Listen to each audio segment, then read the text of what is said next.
Hello everyone, welcome to another Animation Friday, and I apologize that this video is being uploaded late. Unfortunately, some plans came up sort of last minute, so I wasn't able to make the video for this Friday, but I'm going to be uploading it now as well as Saturday's videos, so we should be all caught up. Now for this particular Animation Friday, I thought it would be interesting to address some animation shorts in particular that revolve around sports.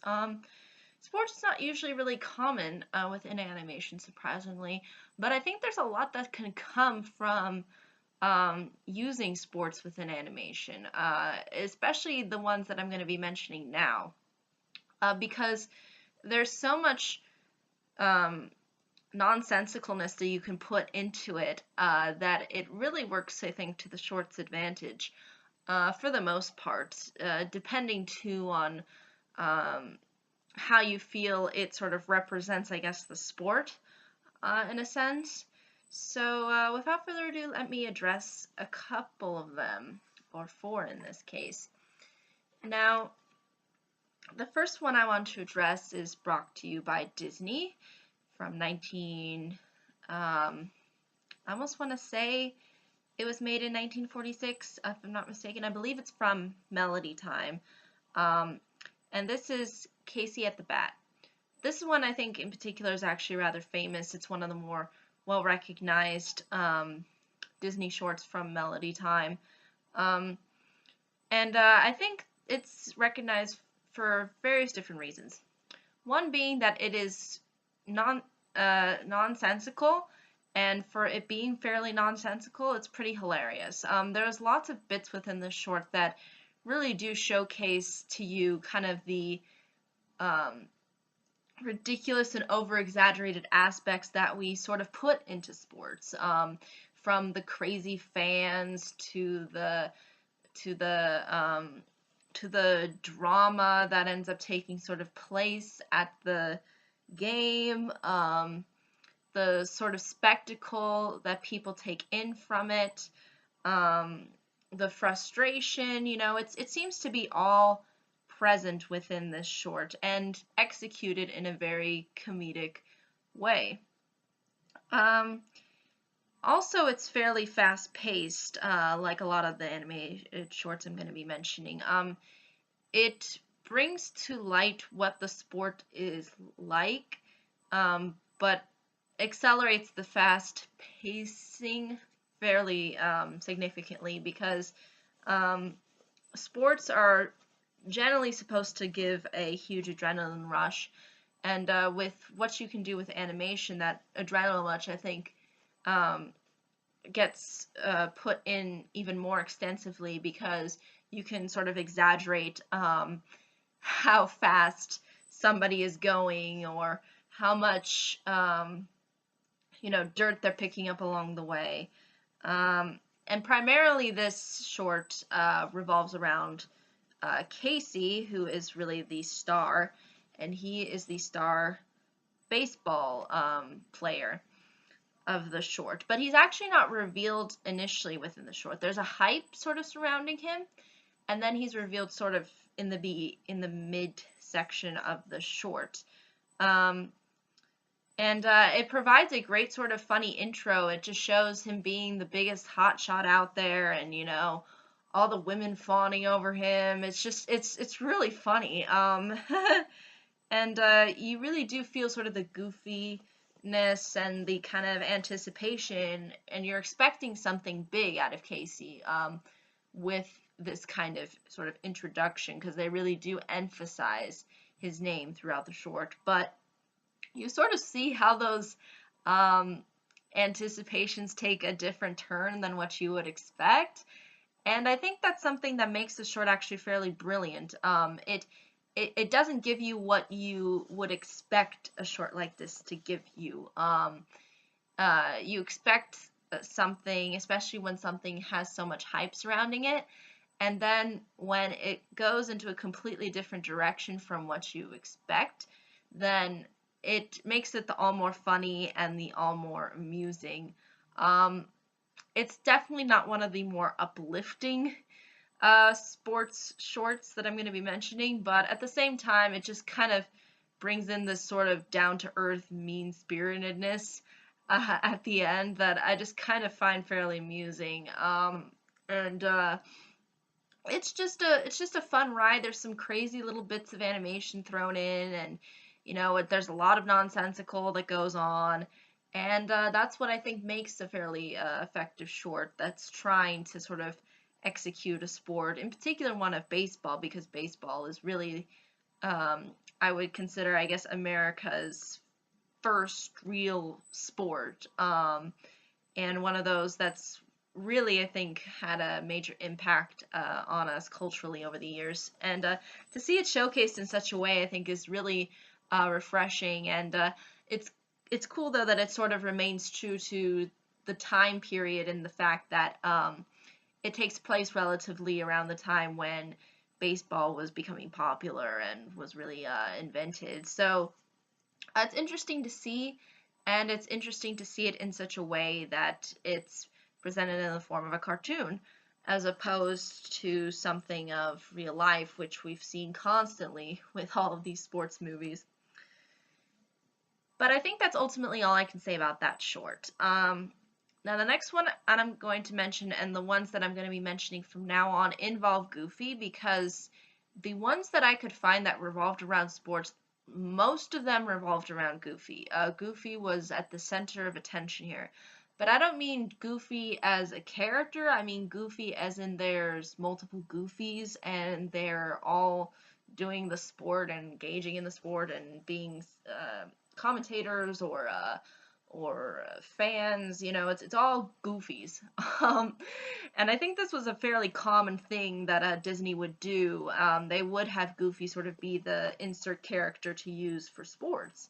For some reason, I've never seen Mickey Mouse or Donald Duck or any of the other characters playing sports. It seemed that that particular category was given to Goofy, and I can kind of understand this because Goofy is pretty much the title of his name, Goofy, at least part of it, a part of his personality. So, when you insert somebody there, that is put in, when you insert Goofy into a setting like that, you can get a lot of fun with it, and I think that's what Disney thought initially with this sort of idea.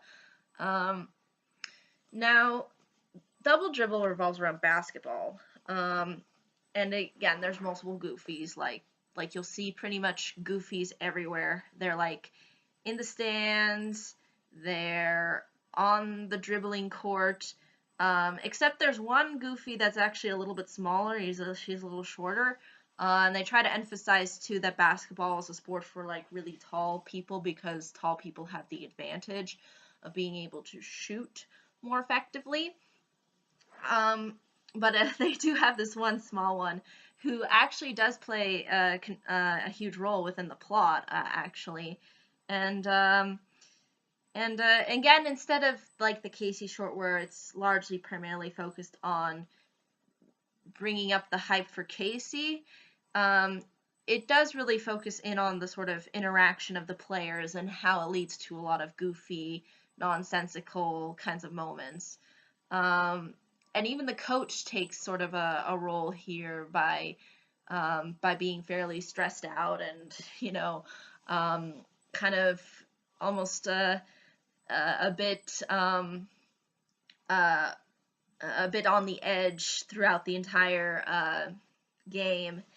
And then it also the other thing that is really good too with animation is you can really stretch the rules when it comes to how the scoring ends up happening, or how certain plays are made. There's a lot that you can just play around with that it wouldn't create the same kind of effect in real life. And I think it's really interesting to see this sort of executed, and I think that's one thing that the animators really took into consideration when they were making these kinds of shorts.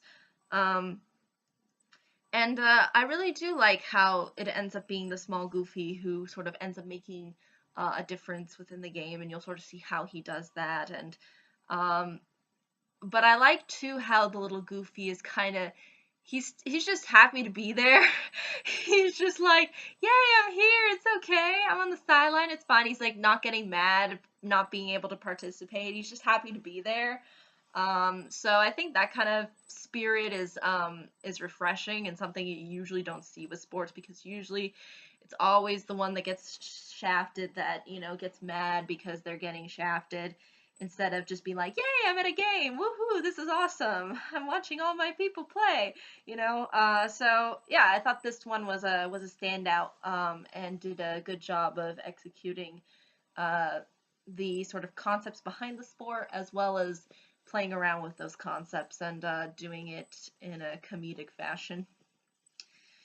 Now, the second to last one that I wanted to mention is tennis racket, which again involves multiple goofies. The interesting thing with this one, from the other ones that I've seen, is that the goofies in this tennis racket actually look a little bit, in this short tennis racket, actually look a little bit different. I don't think it's so much the face, but the colors. I think they give Goofy like um, a lighter color, like a brownish color, as opposed to black. Um, and I think it's pretty, and it seems too that, I don't know, maybe some parts of the facial structure seem a little bit out there, or not as true to form, I would say, to when you look at other drawings of Goofy. But it's interesting to see how they took sort of a different route with this one and decided to kind of play with the character. But I like how it sort of makes fun of the sport tennis in particular, because tennis is not really it's not one of those games like with basketball where constantly it's moving around and there's like people over here, people over here. It's just two people going boom, boom, boom, boom, boom, boom, boom.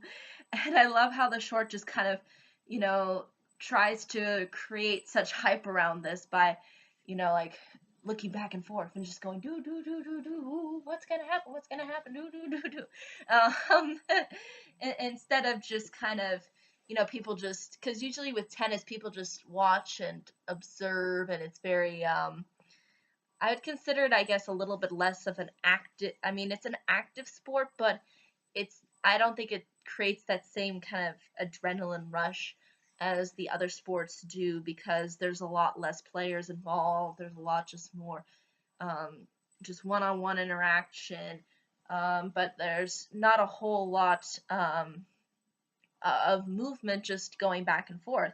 And I kind of like how the short showcases that and tries to create a very dramatic effect with it. It's like, it's going here, it's going there, it's going here, it's going there, it's going here, and the this and the that, and it's just funny. And I like how at one point the commentator is like reading into this mic and then going into this mic, and just going back and forth. So it creates that very fast-paced energy that you wouldn't really expect so much from tennis, especially when you hear the commentators for tennis. They're usually fairly soft, and they don't really, they don't they don't bring in this level of intensity to it, as a sport. So it's interesting to see this animated short kind of do sort of the exact opposite. So another thing that I like too about this short is it brings up this sort of good message of sportsmanship, and not to get mad over losing. And I like how it kind of just does this in a very funny yet just kind of random way. Um, and it's just so goofy. There's no other word to describe it. It's just what you would expect from a goofy short, and it's what I think works effectively for a sport animated short. It takes the sport and it exaggerates it, and sort of brings forth certain interesting ideas and concepts within the short that um, allow it to be presented in sort of a funny, just nonsensical way. So yeah, that's one that I enjoy. And the last one that I wanted to briefly mention is How to Play Football. Um, Already you can tell by the title, by the fact that it actually states how to play football, it does kind of already give you a sense of how to play football. It kind of goes with, I mean, I think somebody who doesn't even know how to play football would understand within this short, like pretty much the basics of football. Even though, again, I will say the short does exaggerate it quite a bit. And it has the interesting thing with football is it has this very it's a very contact heavy aggressive sport. It is the most heavily I would say uh, intense contact, because when the players are really contacting each other, they're really contacting each other and like going at it. So it that leads to a lot of really ingeniously funny moments that you can do with that, and the short does that. It gives you the sense of the intensity behind the players just stacking up on top of each other, and then you see how like the possession of the ball, like when in football, I mean, I know basketball, there's sort of an intensity when the other team loses the ball, but with football it's sort of on a whole different level. Like that ball is literally their baby. It's it's hilarious. Like they just hold on to it like they don't want anybody to touch that ball, and when it gets out and on the loose, it's just like, ooh, we need to find the ball, get the ball, get the ball. It just brings in that whole other level of adrenaline rush. As opposed to basketball, where it's just like, oh, okay, I'll get the ball back anyway. But with football, there's a lot more, I think, I guess, at stake with the ball and with losing it. So there's a lot more intensity surrounding to keep the ball, and there's a lot of things that they play with when it comes to like yardage and the points and all that stuff. So it's goofy, and yeah, like I said, all of these shorts are pretty goofy. They're not meant to be taken the sport seriously at all, but they do convey a sense of the sort of ridiculous, I would say, kind of nature surrounding the sports. Um, but in a funny way that I think anybody, even a sports fan, could enjoy and laugh at. But ultimately, I think that's really all I can say about these shorts. If there are any questions, comments, concerns, I'd be more than happy to answer them. Thank you so much for watching, and I hope you all have a pleasant day, week, month, and year. And I'll be sure to put all those shorts below so that you can enjoy whichever ones you would like to view. But until the next video.